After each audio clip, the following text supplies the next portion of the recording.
go around back.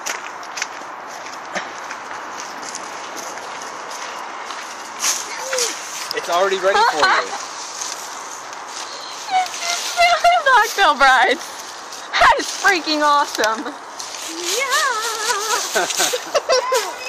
You're still driving it home. I love it! I'm still not driving it home. Because this... Do you know that poor Uncle Jeffrey has been planning this and keeping this a secret? For weeks and weeks. This has been killing us. It was my idea. And Laura's. Very nice. So you could get a job. Yes! Drive yourself. Thank you.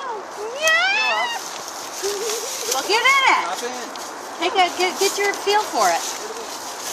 I'm adjusting my seats now. Adjust your seats. Hop in, Yeah. Cora. Hop in the next seat. Okay. Right now I have the brake on.